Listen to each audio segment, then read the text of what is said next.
Hello, I'm Ruth and welcome to this episode of Spectrum Farms Needleworks. This is my channel where I talk about cross stitch, quilting, maybe some embroidery, all of my needlework endeavors and crafty interests. I'd like to welcome you to my messy sewing room, and I am really excited to have this opportunity to share some time together today. This morning my husband and I went over to Washington, D.C. It's about an hour and a half to 2 hours from where we live.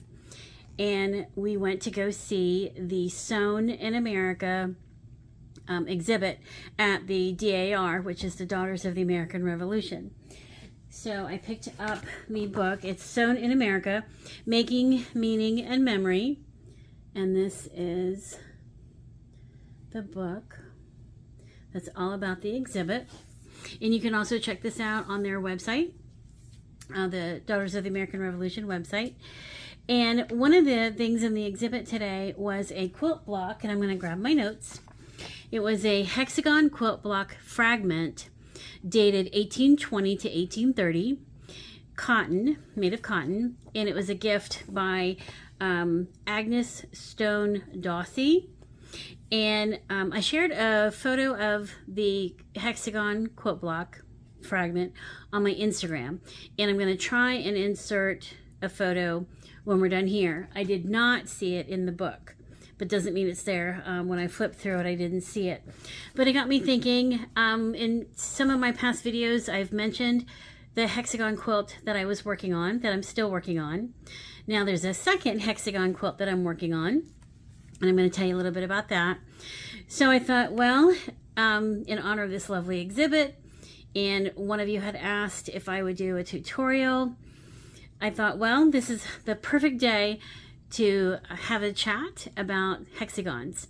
Now, there are a lot of resources and other videos out there on YouTube that you could certainly search for hexagons, and they're great. I'm going to show you some of the tools that I use and talk about the two quilts that I'm working on, and then some other hexagon resources. So I hope you enjoy this little visit today. When I show you what's on my table, because I'm going to change the camera setting, don't be alarmed, it is a mess. But I'm going to show you the things that I use, and then I'm going to show you how I do one of the hexagons. I'm going to try and sew one together for you. And then I'm also going to show you how to make a hexagon without any papers or even a ruler. So bear with me just a second, and I'm going to turn the camera setting around and we'll get started. Okay, so as I said, don't get alarmed by what you see here on the table. I'm going to show you some of the tools that I use and then how to make one of these quilt blocks. So one of the quilts that I'm working on that I had previously mentioned is Maggie McGuire's Garden. This is by an Australian quilter, Lenora Jenkins, and her beautiful quilt is made up of hexagons that are 5/8 of an inch. This little guy right here is the paper piecing. That's 5/8 of an inch. And I'm going to tell you some of the tools that I use to create this. The other hexagon block quilt that I'm working on is 1.5 inches, and this is through a quilt along with Shelley Thurston Fry from Antique Needleworkers and Carrie from Tiger Lily Designs, and they're doing a quilt along that is called the Grumpy Susan QAL. And hexagons are known as Grandmother's Flower Garden. So in my quilts that I'm working on, this one you'll see is the garden path is white. On the larger one that I'm working on, the garden path will be green. And I wanted to show you the size difference and how you can tell what size your quilt block is going to be, your hexagon is going to be. So this one, as you can see on the ruler, is 1.5 inches. Okay? This one is 5/8 of an inch. So putting them together, you can really see the size difference. So when you decide to make your hexagon or grandmother flower garden quilt, you'll need to decide how big or small you want your hexagons to be. Now this one, these are paper pieces that I purchased from paperpieces.com, and this is what the packaging looks like. They're very thin papers. This one is a little bit heavier cardstock. I like that it has the cutout in the center, so you can use a stiletto or some type of tool. Even I will use a skewer, anything that fits in there that will pop this out when you're ready to take it out, but you don't want to take it out too soon. Okay? Now I mentioned the stiletto, so here's one stiletto that I have, and it's very sharp, and it comes with this little plastic cover. So that's a stiletto. This end you can use, instead of finger pressing, you can use this wooden end to finger press. Okay, so that's one stiletto. Another stiletto I have, this is actually a seam ripper, but the sister of it that I have somewhere, I got at a quilt exhibit, and it's in this gorgeous wood. And the one that I have that has a stiletto on one end and a seam ripper on the other, I don't know where I've put it, but this one operates the same way, but it's a seam ripper. So you take it out, you push it in, but I could use this tip as a stiletto also, if I needed to, or as an extra finger to, you know, to hold something down. So look at your tools, because you might be able to use them in more than one way. Okay, so then this one is brand new. I have another one somewhere, so I ordered a new one, and this is Alex Anderson's 4-in-1 Essential Sewing Tool. Now I left it on the card so you could see it. It comes in a plastic bag, and it's just glued onto the thing. But on this end, you have a turner. Inside the turner, you have a stiletto. You have another stiletto, and that just screws on. This end is similar to this end, but it's a little bit bigger. So this one, I could press this one, I could press this one, or I could use the little one, either way. And then under, you twist that off, and then you have another seam ripper. So this is a really nice tool, if you'd like to find that. You can find this on Amazon. You could also go to Alex Anderson's website is, I believe it's the Quilt Show, TQS. So you might want to check that out if this is something you're interested in. I'll move some of these out of the way. And then, like I said, even if you don't have any of those tools, you don't need them. If you have a skewer, I use this for a lot. I use this when I'm working on pin cushions. I use this, let me tell you, I don't edit. So I keep a package of these. I took it out of my kitchen, and I do keep them in my sewing room because I use them when I'm making pin cushions. I can use this end or this end to work my seams, to move my crushed walnut shells around. So a very inexpensive, handy tool is just a plain old kitchen skewer, meat skewer. Okay, when I talked about the stiletto and how you could use this for pressing, you could also buy one of these. This is Clover. This is a Clover wheel presser as well. And I have used this, and it works really nice when you're just wanting to press your hexagons. So you might see me use that later. So some other tools that I use for when I'm making hexagons is, let me back up for a second. This one I got from Amazon, and it came in this package of 300. Okay? And there it shows you. And then it shows you on this side the instructions on how you're going to remove it.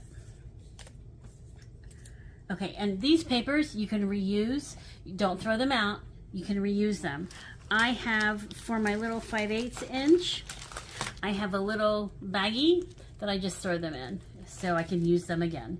If they're in good shape. Of course, if they wear out, you're not going to want to use them again. But another thing that you can do with hexagons is you can attach them with glue. So I've got this Soline glue. This, I believe, is from TQS, this glue.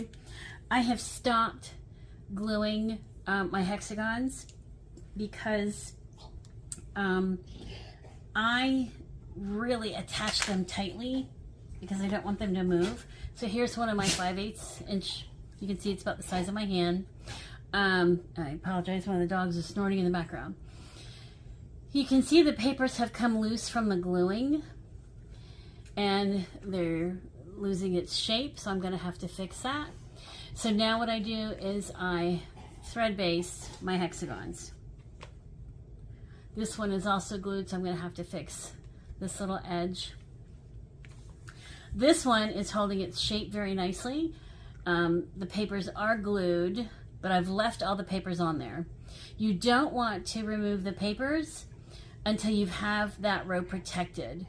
So with this block, I could remove the center and this row of hexagons papers, but I'm leaving them for right now because I just want everything to stay nice and tight.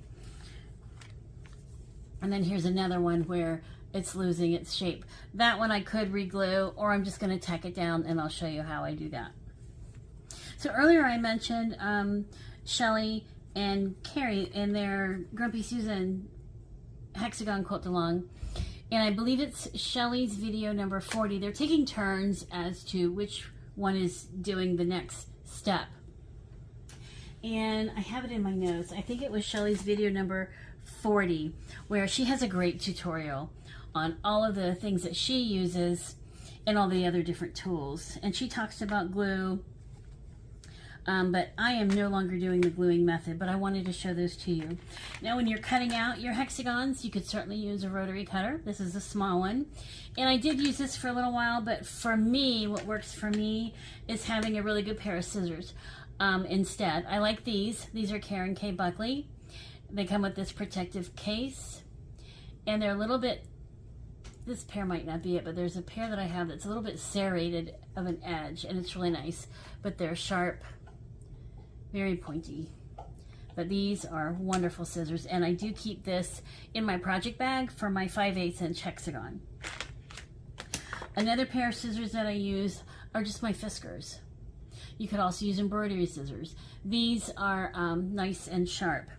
And I also use a large pair of Fiskars if I need it. So I have a variety of scissors, but usually what I'm keeping in my bag with my 5/8 is this particular pair right here. Okay, so there's some scissors and some tools. Now, bear with me a minute.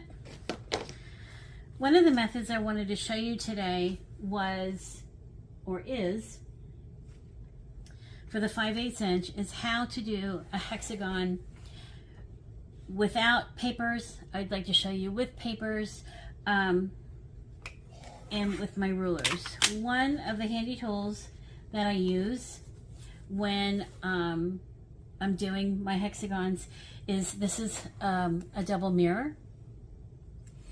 This is the Marty Michelle brand. Michelle, I think that's Michelle, I don't know, it might be Mitchell.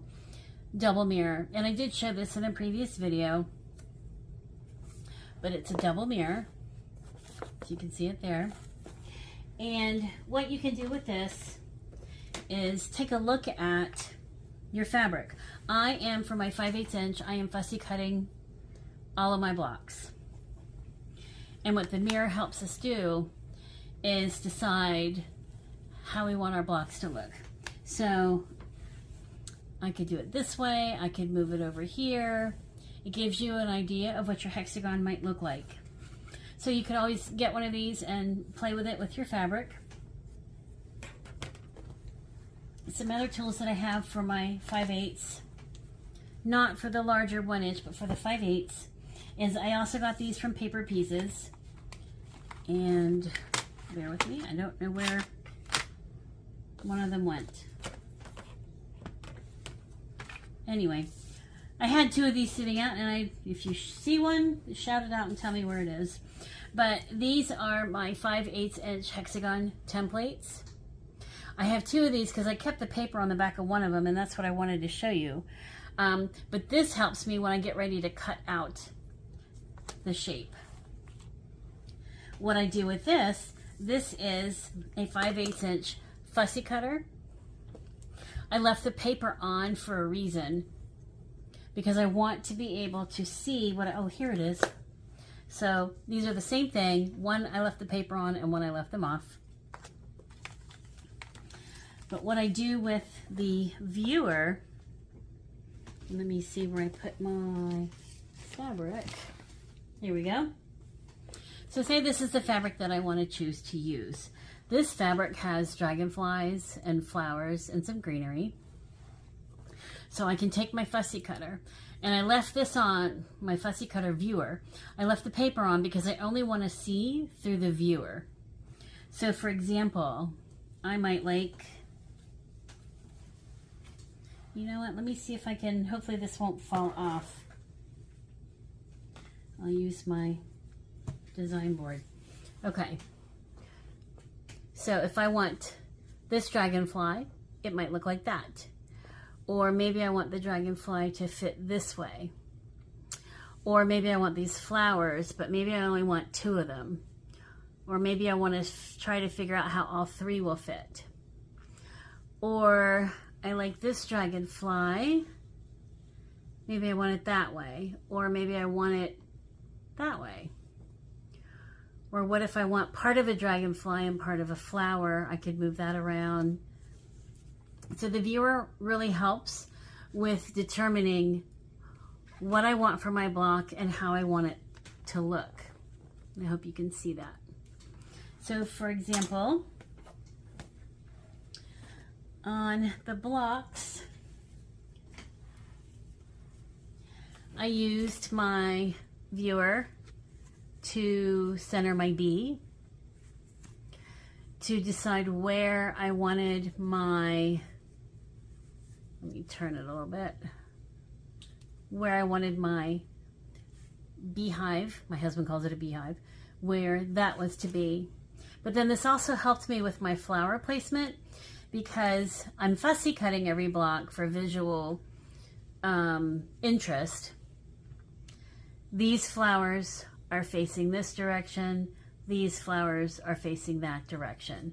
And having that little viewer helped me with placement. Same with this block. So if you can see, I know this is kind of dark and I'm losing daylight. These birds are facing this way, these birds are facing that way. It also helped me decide where I wanted my little gold centerpiece. For this, I used it for the apples. Helps if I turn it right side up. I used it for the apples and for these. Get my little kaleidoscope effect. And then the double mirror and the viewer helped me with this striped placement.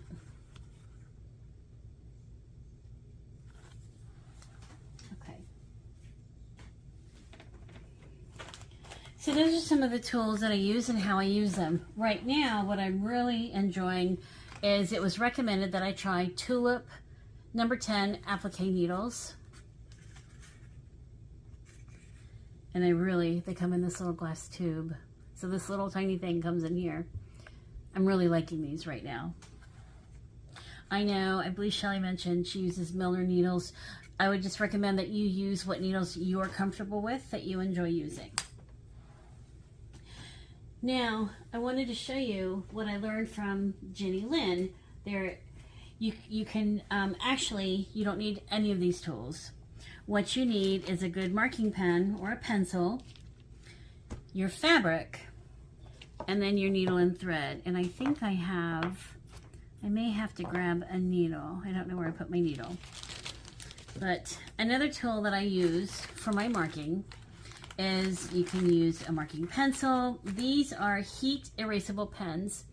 These I got off of Amazon, and they come with the pen the pen's empty, and you can unscrew it, choose which color you want, if it'll cooperate. Put the pen in, pull the little cap off, and put your pen back. You know how to put a pen together, and then the pen is put in place. I find it just easier if I just use it this way. But and I do have some friction pens, but I've stopped using friction pens. These I don't mind. They're less expensive, but you have to be really careful with heat erasable pens, because I learned the hard way that they really only need to be, or should be, used in an area that you're either going to cut and remove, or a place that won't be seen, because in cold weather these can reappear. On some fabric, depending on the color, it might show as a white, not a residue, but like a white line. So even though these disappear, so to speak, with the heat from the iron, they may not be totally gone. So be careful with your usage of these types of pens. I love them, but I've gotten to where I have to be really careful with their usage. Okay. So here I've got one of the hexagons that I'm currently working on, and these all have the paper still attached, and I'm going to show you, I'm going to grab a needle and show you how I'm going to put those together. But first I'd like to show you how I did this hexagon. I used a red thread so you could see how I basted it. And this is the one that I learned from Jenny Lynn. I don't know if she is the originator of this method, but this is really cool. And it takes away all of this. All you would need is a good marking tool, your fabric, and something to cut a circle out of. So I'd like to show you that. I'm going to bring this back forward. I do need to grab a needle, and I'm going to grab a scrap piece of fabric. I started earlier to pre-cut what I'm about to show you, but then I thought, well, I may as well just show you how to do it. Okay, I lost some daylight, so I had to move the camera, but I'd like to pick up where we just were. And the method I'm going to show you is I learned from Jenny Lynn. I don't know if she's the originator of this method, but I will link her video below. And I think this is a great method. So all the tools that I showed you, you don't need. You need something to draw a circle with, your marking pen. You need a way to draw a circle. And as I showed earlier, it could be a circle template. You could use a compass and a protractor to draw a circle. I got this at the dollar store. But what I did for this was I took a cup from the kitchen cabinet, and on the wrong side of my fabric, I put this down on my fabric. I took my heat erasable pen and I drew around to get my circle. Now, depending on the size that you want your hexagon to turn out is depending on what kind of size circle you want to make. So this is just a plastic cup from the kitchen. So I went ahead and cut out the circle, and you want to make sure you're as precise as you can be. And what you're going to do is you're going to take your circle and you're going to fold it in half. Okay? And now you can finger press. If you have something like I showed earlier to press that down, you can, but you don't need it. You just finger press with your fingers. Open your circle, turn it, line up your lines, your folded line, okay? And finger press. That's it. So now you should be able to see your 4 lines. So then for the sake of today, I'm going to use a red thread so you can see what I'm doing. Now I cut this kind of long, but we're going to make a quilter's knot. So you're going to take your needle, take the end of your thread, and pinch them together, okay? Just pinch it, and then wrap it. I usually do 3 times. So 1, 2, 3. Then you're going to pinch what you just wrapped, push your needle up, and drag that little knot all the way down to the end of your thread. And then you might not be able to see it, you'll have a little quilter's knot. Okay? We can clip, and we'll clip the tail. Okay, so now you're going to take your circle, this is the wrong side, and in the very center, you're going to go through the center. Let me make sure I'm right in the center, okay, and out the right side of the fabric. And what you're doing is you're securing your knot inside, that is a long piece of thread, you're securing your knot inside your hexagon. But you're going to have to bring this back through the front. So you want to go just a thread or so over, just a hair, to bring your needle back through. So depending on your fabric and your matching thread, you probably won't even see the little stitch on the front. Okay, so now you're going to take your needle and you're going to go to your first folded line. Okay, so when you go almost to the edge of that folded line, you're going to grab just a bite. You don't want it to be too small because you don't want to fray the end of your fabric. But now I'm going to hopefully lay this down so you can see it, and I apologize for the shadowing. Like I said, I've lost some daylight, and I don't know. Okay, and I don't have a ring light. I guess I'm going to have to get one. So once I've grabbed that edge, I'm going to pull my thread through, and I did cut this a little long. Let's see. No, I think I just unthreaded it. Okay, we're going to pull it, and when you pull your thread, it'll bring that corner to the center, and you can line it up with your center line and finger press. And give me just a second, I need to rethread my needle. Let me cut some of this off. I definitely made it a little too long. Grab my needle.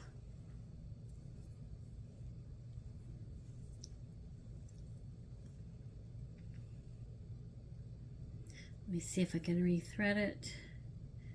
Okay, so now I'm going to turn it. I'm going to go up to this corner that I just made, and I'm going to do the same thing. I'm going to take a little bit of bite out of the corner, okay, and I'm going to pull my thread, and when I do, it's going to bring it to the center, okay, and finger press. Turn it, okay, do the same thing. I'm going to find my end, okay, and it automatically wants to bend forward to my center, okay, finger press, turn, do it again.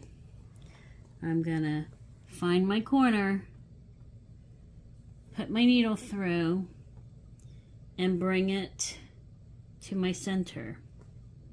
Okay, and finger press. Turn it. Do it again. Take my needle.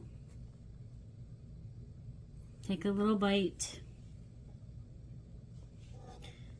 Bring it to the center. Now my fold looks like it's slightly off, so we'll see how this one turns out. But bring it to the center. Now, if I've done this right, you can see what's taking shape. If I've done this right, I'll have a point on my last corner. And that's important because you want to grab, with your needle, all 3 pieces of fabric. And when I say 3, you've got this fold, you've got this fold, and then you have your point. So now I'm going to take my needle through all 3. Not the easiest thing to do on camera, and hopefully I got that in the right spot. And I'm going to pull, and it's going to take it to the center. finger press. Okay. And there's my hexagon. No papers, no fancy tools. Okay, and what I would recommend then is, you know, to take a couple of stitches right here to secure it. You can iron this, and if it's not the right shape that you wanted, you know, you can go back, take your stitching out, and do it again. No glue, just a cut from my cupboard, a marking pen. Okay, normally I would iron this, but now what I could do is I can take the other hexagon that I did, because they should be about the same size. Of course, this one is pressed and this one is not. I'm going to put them right sides together. I did both of these the exact same way. They match. So now I don't have any papers I have to remove. I can start stitching them together. And usually in these intersections, I make multiple stitches, but I'm going to take just a couple of threads, okay? Just a couple of threads. And do my needle. What I could also do is I could have run this underneath so you won't see this, but it's okay. So I will probably take another stitch just to really secure that joint.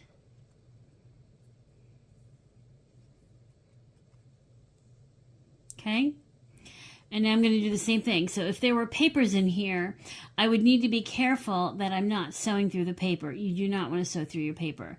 You only want to grab those first couple of threads, and it's a little hard to see what I'm doing, okay? And just stitch.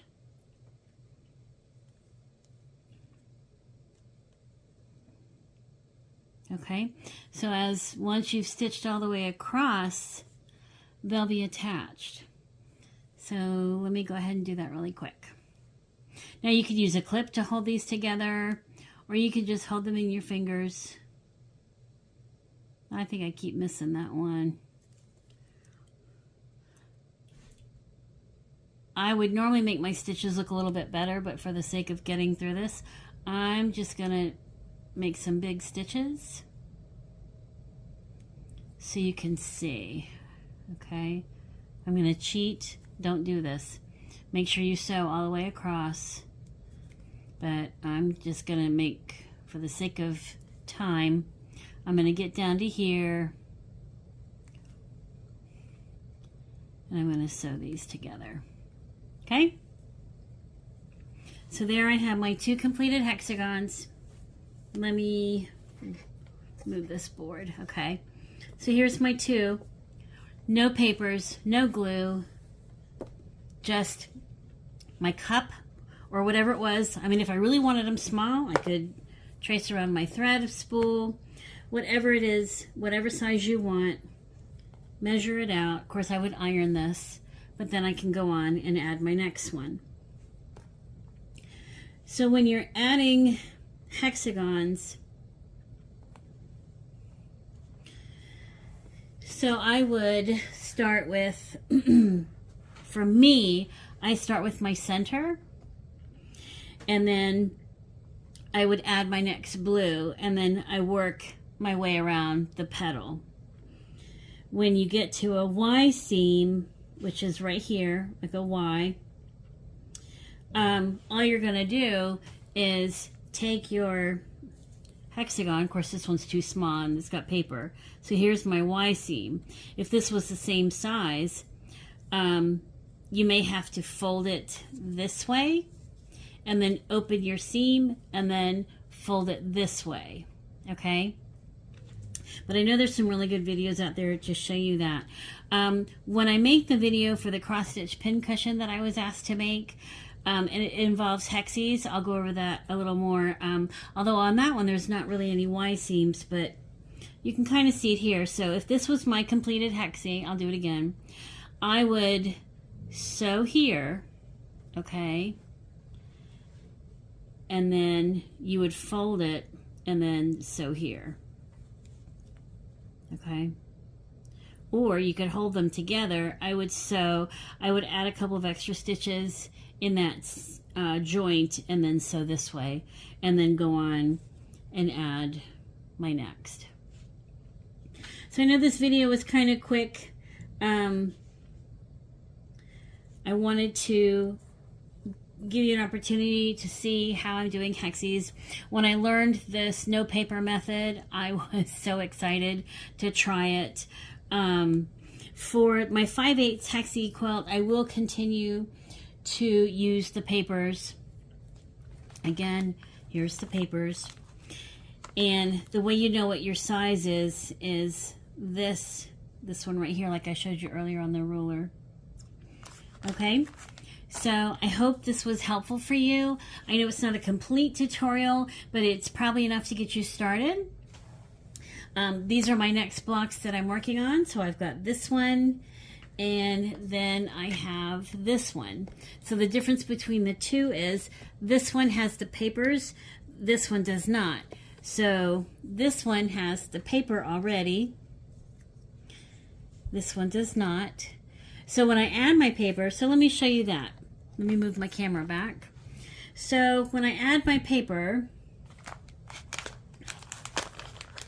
now if I'm gluing, I would flip this over.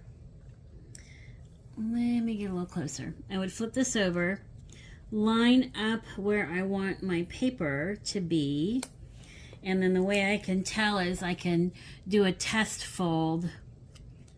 Okay, I can do a test fold and see if it's going to look the way I want it to look. Okay.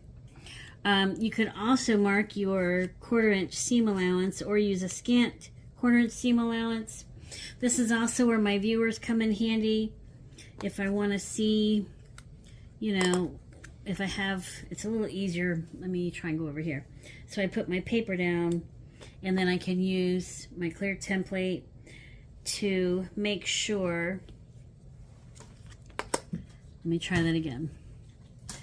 So here's my, I'm going to take my template, and you'll see the template's got the completed block marked. So when I line that up, I can see, okay, my paper's off. I need to shift my paper.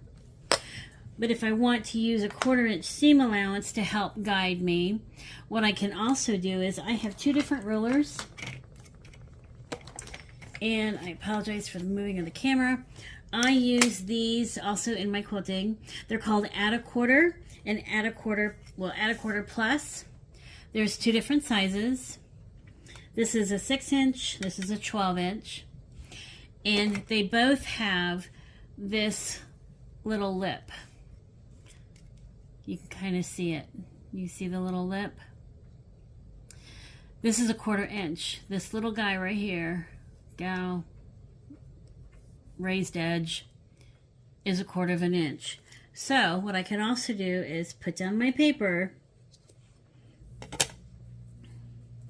Okay, I can align that edge with my paper to make sure my seam allowance is correct. Or I can also take my block, I can flip it over, line it up to the edge of my fabric, and I hope you can see that. Line it up to the edge of my fabric, draw a line, do the same, turn it, draw a line, turn it, line it up, draw a line, and then that will help me also line up my paper. So I can show you that real quick. So, ooh, I don't want to lose my cap. Let me move away from this block a little bit. Okay. I think you can see this one. So I'm going to use, instead of using it this way, I'm going to flip it over so my ruler's completely flat. I'm going to line up that 1/4 inch edge with the edge of my fabric, and I think I can kind of hopefully tell that it's there.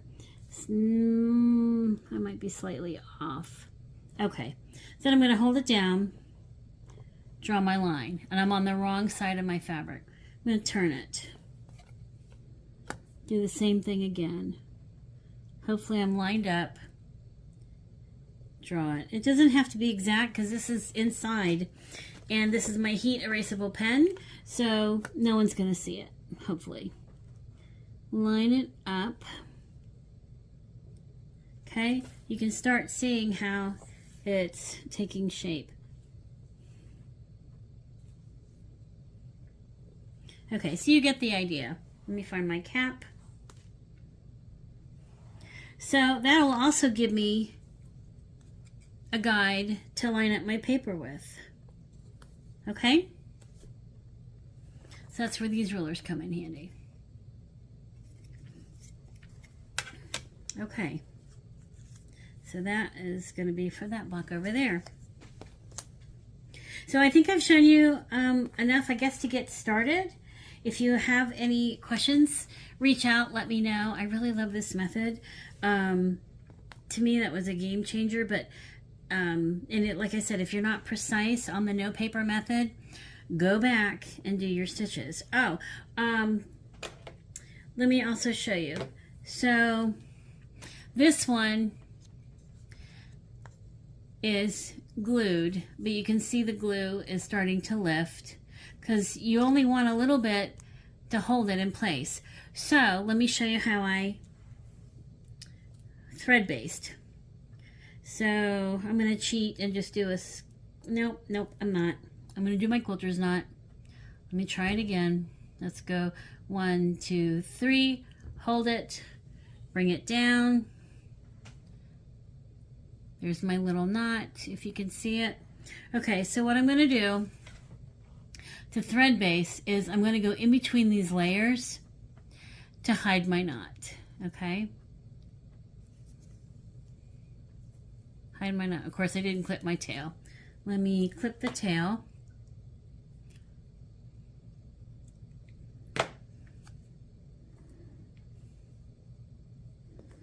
Okay, I'm doing this upside down.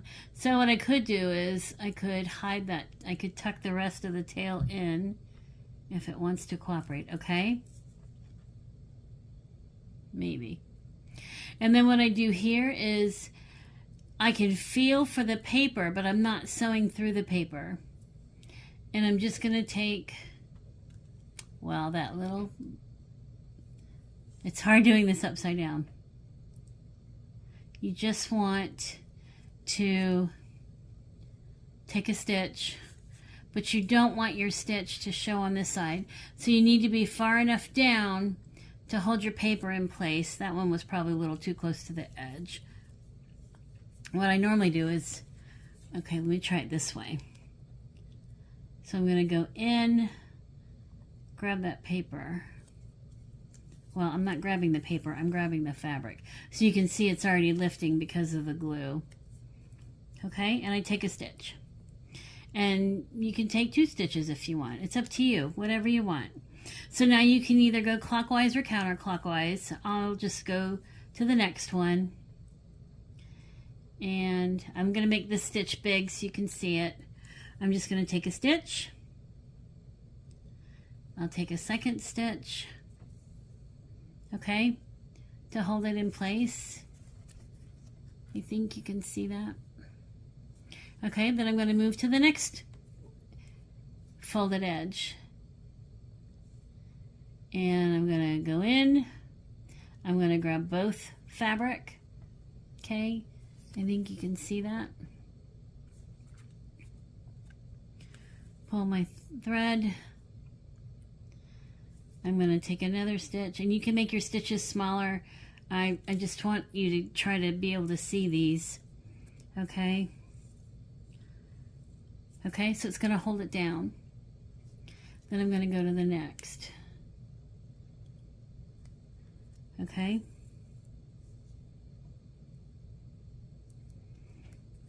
Of course, your stitches will probably be cleaner. This is just demonstration. Okay. So I go all the way around. Again, don't sew through the paper.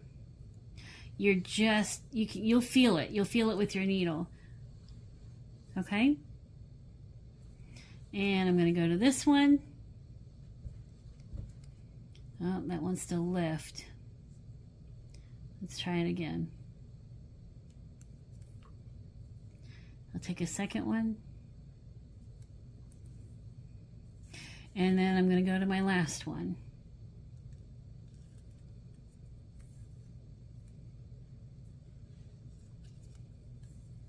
Okay, and if you want, you could do a third and then make a loop to hold your thread in place.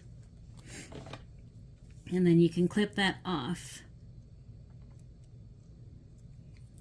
So now this one's thread basted. Even though it's glued, where it was lifting is no longer lifting. And I can go on to my next one. So I could do the glue, I could do a little bit of glue, and if you are gluing, come down, don't glue this edge. You want to come down a little further, so when you fold your fabric over, you want your glue about in here, okay? Not up here, and don't pull super tight, because you're either going to have a hard time getting it off from the paper, or you could end up fraying your fabric. So do your glue down here. The glue may help you to at least hold it and then go back in thread based. Or don't. Hold the paper in place, don't glue, thread based, and then keep going. So there's some options for you. There's one other thing I wanted to share with you. I'm looking for my... I had a clear cap on this because, oh, here it is. Hexagons are great, not only in quilts, but in all kinds of things. And there's a resource I wanted to share with you. And you might be familiar with this resource, but it's called Sew, S-E-W, Sew Can She. And I get a daily email from Sew Can She with whatever the PDF of the day is. And one day it was a log cabin pot holder, but the pot holder was a hexagon. And what was so exciting about this was I thought, not only is this a great pot holder that it's a hexagon, but this design could also be made into a needle book. It didn't have to be a pot holder, but you could do your hexagon. It's kind of like a log cabin hexagon style, and then do two of them. Use some cardstock or some mat board, acid-free mat board, and you can make a really sweet hexagon needle book. Okay, so Can She has a daily free PDF, or you can purchase the patterns for, I think it's minimal, for like $3. But there's a free daily, one daily PDF, and it comes with pictures, it comes with instructions.